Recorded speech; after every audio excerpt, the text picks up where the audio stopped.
এই রমজান মাস আসার পর আমি মূলত অনলাইনে কমই ছিলাম, বিশেষ করে টিকটকে তো ছিলামই না। কিন্তু বাড়িতে আসার পর দেখলাম, টিকটকে ঢুকে দেখি মানে আমার ইসলাম নিয়ে এত ধরনের, নামাজ নিয়ে এত ধরনের ফানি ভিডিও তৈরি করা হচ্ছে। যারা তৈরি করছে তারা কিন্তু মুসলমানই, কারণ তারা মুসলমানের সন্তানই।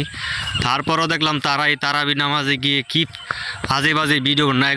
একটা ছেলে নামাজ পড়তে আছে, তার নামাজ থেকে টান দিয়ে তাকে সরিয়ে ফেলছে, তাও এটা আবার ভিডিও করে অনলাইনে ছাড়ছে। মানে সে মুসলমান হয়ে কীভাবে এরকম কাজ করে? মানে সে যদি মুসলমানের বাচ্চা হয়ে থাকে তাহলে তো এই কাজ করতে পারে না। ওর জন্ম হয়তো কোনো রেল লাইনে হয়েছে, বা কোনো ফুটপাত হয়েছে, বা কোনো কলা খেতে হয়েছে। রোজা রেখে তারপরও খারাপ কথা বলতে চাই না, কিন্তু টিকটকে ঢুকে ইদানিং অনেক ধরনের খারাপ ভিডিও দেখতে আসি। বিশেষ করে মানে আমি টিকটকে ঢুকি না, কিন্তু রমজান মাসে বাড়িতে আসার পর সময় কাটতেছিল না, এই জন্য টিকটকে ঢুকলাম। দেখি যে শুধু আমার ইসলাম নিয়ে এত ধরনের ফানি ভিডিও, তাহলে আমাদের ইসলাম নিয়ে অন্য ধর্মের মানুষ কী শিখবে?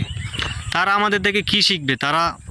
আমরাই তো নিজেদেরকে নিজেরা অপমানিত হচ্ছি। কারণ এইসব ফানি ভিডিও, মানে ইসলাম নিয়ে মসজিদে গিয়ে সেহরির ডাক দিবে, তাও কিভাবে ফানি আজান দেয়। যে মসজিদে দুনিয়াবি গজল বা ওয়াজ শোনা জায়েজ না বা করা যায় না, সেই জায়গায় তারা ফানি ভিডিও করে।